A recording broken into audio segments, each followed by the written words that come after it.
Yo les gars, tout le monde, on se retrouve pour cette nouvelle vidéo, la première de notre année 2025 et on est parti sur les chapeaux de roue. Pourquoi? Parce qu'on va parler du mercato parfait d'Arsenal. Voilà, on va essayer de dessiner un effectif idéal pour Mikel Arteta pour la deuxième partie de saison. On sait qu'Arsenal a de grands objectifs, que ce soit en Première Ligue ou en Ligue des Champions.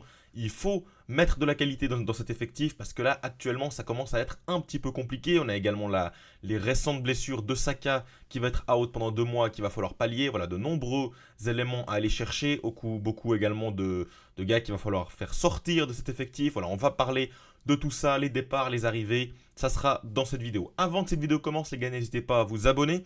Bien sûr, ça me soutient beaucoup. On commence cette année 2025 avec de grandes ambitions. Pour que cela suive, il faut vous abonner et liker cette vidéo. On est tout de suite parti pour les gardiens de but. Alors au poste de gardien, je pense que ça va pas vous étonner, on va rien changer. On a toujours le bon vieux Raya qui est franchement plutôt bon. Derrière, on a Neto, voilà, donc qui est pas si mal. L'ancien gardien du Barça, je le connais plutôt bien. Franchement, la doublette a l'air plutôt solide. Raya, c'est un des meilleurs gardiens, il s'est très très bien imposé après le départ d'Aaron Ramsdale, donc c'est franchement plutôt correct. Par contre, c'est du côté de la défense où il va y avoir d'importants travaux, où on va faire sortir beaucoup de joueurs et tout ça, ça va commencer avec Tierney.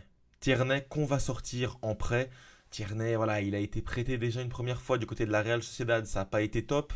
Franchement, je le reprête. Je sais pas où, mais ouais, il n'y a pas de temps de jeu, il est hors des plans. C'est un poids dans l'effectif, donc je le prête. Même chose pour Zinchenko, que lui je vends pour une trentaine de millions d'euros. Allez, même 30, ça paraît un peu ambitieux, on va dire 20 millions d'euros. Voilà, c'est un bon joueur. Franchement, il est quand même plutôt dans le passé que dans le futur. Donc avec Arsenal, je prends la décision de le vendre. Je pense que c'est une décision que vous allez comprendre. Je pense que c'est une décision que les Gunners peuvent accepter. Surtout que je vais recruter à ce poste de latéral gauche. Donc voilà, déjà, je prête Tierney, je vends Zinchenko, je vends également Tomiyasu, le latéral droit, pour 25 millions d'euros. Voilà, je m'en sépare. Je trouve qu'il a été trop irrégulier ces derniers temps. Voilà, pour l'instant, c'est White qui est devant lui dans la hiérarchie, même des fois quelqu'un d'autre. Donc voilà, je vais également recruter du côté droit. Tomiyasu, pour moi, il a fait son temps dans une optique de passer un cap avec Arsenal. C'est ça l'essentiel, hein, c'est l'objectif. Je pense qu'il faut se séparer d'éléments comme Tomiyasu. Bon, on va donc partir pour le latéral droit. Le latéral droit, je garde bien évidemment White tout en haut de ma hiérarchie. Par contre, je vais chercher quelqu'un pour le challenger. Et c'est tout simplement Tarek Lamptey de Brighton. Donc je vais le chercher, allez, on va dire une vingtaine de millions d'euros. On sait que c'est un joueur qui est assez jeune, un joueur qui a beaucoup de potentiel. Je vais le chercher, un élément beaucoup plus offensif qui peut pallier peut-être même un départ, une blessure de Saka dans l'animation offensive. Ça peut être vraiment intéressant d'avoir un Lamptey à droite, ça peut être sur le banc, ça peut être en titulaire. Après, c'est à Arteta de gérer ça comment il l'entend. Au niveau des centraux, alors là, il n'y a franchement pas grand-chose à faire. On a évidemment Saliba et bien sûr Gabriel. Là, c'est franchement très très solide, on n'a pas grand-chose à faire.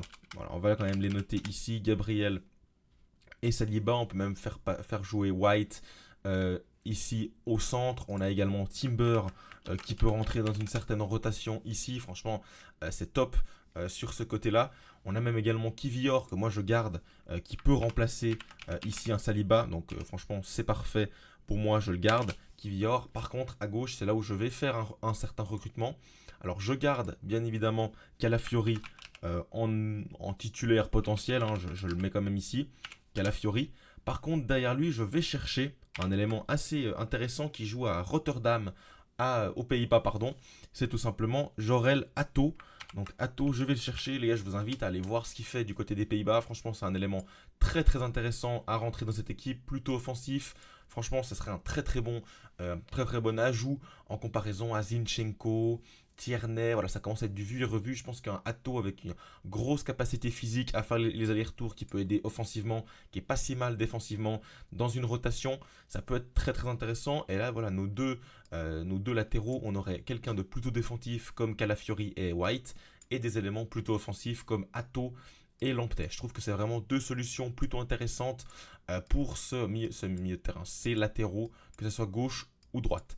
On a fait le tour de cette défense. Bien sûr, à gauche, on peut rajouter Lewis Kelly qui prend un peu de temps là, ces derniers temps de jeu. Il prend un peu de temps. Donc bon, parfait. On va le garder bien sûr dans cette optique de faire tourner, d'apporter un peu de concurrence. C'est toujours très très sympa. Bon, on a terminé du côté de la défense. On va maintenant passer au milieu de terrain. On va également avoir un petit peu de ménage à faire. Tout de suite, on va passer à l'éviction, à la sortie de Thomas Partey. Je pense qu'il a fait son temps du côté d'Arsenal. Je vais le sortir pour 10 millions d'euros. C'est un joueur qui est déjà assez âgé. Il a 31 ans. 30 millions d'euros, c'est beaucoup, donc je vais le sortir pour 10. Peut-être que c'est un peu peu, mais voilà. Je pense pas que non plus tu peux choper énormément plus sur ce genre de joueur. Donc Thomas Partey, je le sors. J'entends beaucoup de monde qui veulent sortir également Jorginho. Franchement, c'est pas le cas pour moi. J'ai bien envie de le garder. Je pense que ça peut être un élément sympa, même si ouais, je suis pas du tout un grand fan du joueur. Franchement, dans une certaine rotation, ça peut être intéressant, même si je suis d'accord avec vous. On n'est pas non plus sous le charme de ce joueur-là. Et je vais quand même faire une recrue ici en 6 et je vais tout simplement acheter Baleba de Brighton également. Baleba, je trouve que c'est vraiment magnifique ce qu'il nous fait sur ce début de saison. Début de saison même depuis quelques années du côté de Brighton, quelques saisons très très fort du côté de Brighton. Et bien sûr Merino derrière lui. Baleba, je pense que tu peux t'en sortir avec un 35 millions, 30-35 millions. Voilà, pour l'instant c'est un box-to-box très très physique avec une très belle qualité technique.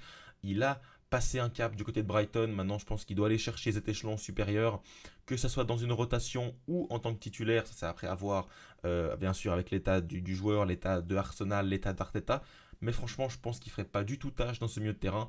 Et donc, moi, je vais chercher Baleba du côté de Brighton. Bien sûr, en 10, là, c'est quasiment l'endroit où on n'a franchement pas grand-chose à faire. On a beaucoup, beaucoup de gens.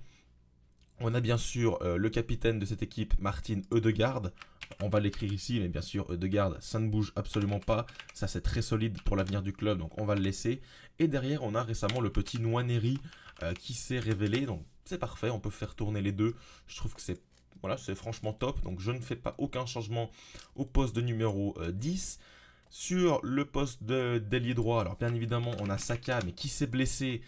Donc moi, je vais quand même faire une recrue. Je vais aller chercher un joueur que je connais bien du côté du Barça. C'est tout simplement Trincao, qui est actuellement au Sporting Club Portugal, qui fait un bon début de saison. Je vais le chercher pour une vingtaine de millions d'euros. Je pense que c'est très sympa, 20-25, ça dépend ce que le Sporting en demande. Le Sporting qui est en plus dans une passe un peu compliquée, c'est très récemment. Donc voilà le départ de Amorim. Je pense que ça peut être faisable d'aller le chercher. C'est un joueur très sympa qui ensuite va pouvoir animer une certaine rotation. On sait qu'il y a également voilà, Sterling de ce côté-là.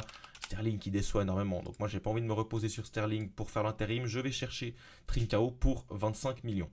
Du côté gauche, on a de nouveau 2-3 joueurs, mais moi que j'aime pas tellement.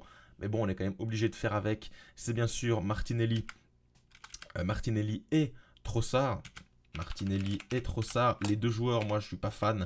Mais bon, on peut pas non plus faire tous les changements cet hiver. On va devoir peut-être attendre l'été prochain pour réellement recruter un élément très offensif et un élément voilà, qui state plus que Martinelli et Trossard, même si voilà, c'est pas non plus terrible, on va se l'avouer.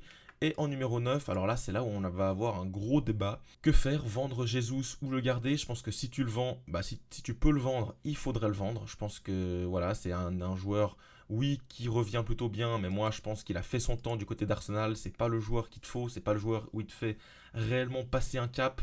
Alors oui, moi je vais chercher un joueur et je vais chercher Benjamin Sesko du côté de Leipzig pour 50 millions d'euros. Je fais une énorme recrue sur ce coup-là. Je garde Jesus et même Havertz de côté. Havertz, voilà, je les garde de côté, mais franchement, Sesko, pour moi, ça serait une des recrues les plus importantes. En tant que numéro 9, on sait que cette équipe d'Arsenal a énormément de difficultés à marquer. C'est un des grands, grands défauts de cette équipe sous Arteta. Le nombre de buts inscrits, voilà, que ce soit dans les matchs importants, que ce soit dans les matchs moins importants où il faut marquer. On voit qu'il y a des grandes difficultés souvent à scorer. Donc voilà, un gars comme Benjamin Sesko, tu peux également faire jouer Jesus sur un côté, Jesus à droite. Voilà, tu peux choisir soit Trincao, soit Sesko, mais je pense que Sesko, c'est franchement un élément très très important. Je pense que pour 50 millions d'euros, c'est pas très cher en plus. Donc tu peux le décrocher avec un Leipzig qui a une énorme difficulté du côté de la LDC. Franchement, ils doivent être plutôt ok de se séparer d'eux. On sait qu'ils ont en plus Openda derrière, Xavi Simons. Ils ont quand même du matériel pour combler le départ de Sesko. Donc voilà, je pense qu'on est plutôt bien. Si on fait un petit récapitulatif, bien sûr, Atto, Jorel Atto en défense à gauche. Tarek Lamptey à droite, je vais chercher Baleba au milieu de terrain, Trincao et slash ou Sesko devant. Au niveau des départs, je vais partir Zinchenko, Tierney, Tomiyasu et Partey. Voilà, certains d'entre vous vont peut-être vouloir faire partir Gabriel Jesus. Je suis plutôt d'accord. En attendant, je le laisse quand même dans cet effectif parce que je pense que c'est assez difficile de le faire sortir cet hiver.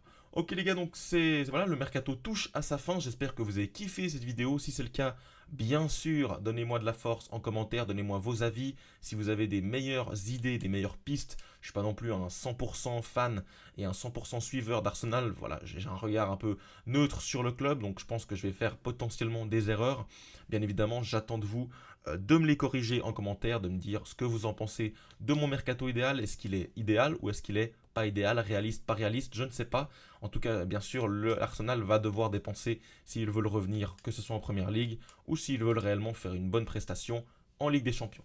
Les gars, j'espère que cette vidéo vous a plu. Si c'est le cas, bien sûr, on s'abonne et on met bien sûr la cloche des notifications pour être averti de toutes mes prochaines vidéos en 2025. Ça va être bien sûr une année riche en vidéos et riche en succès, je l'espère. On se retrouve très vite. Bonne chance pour la saison aux Gunners et on espère que ce mercato va se faire.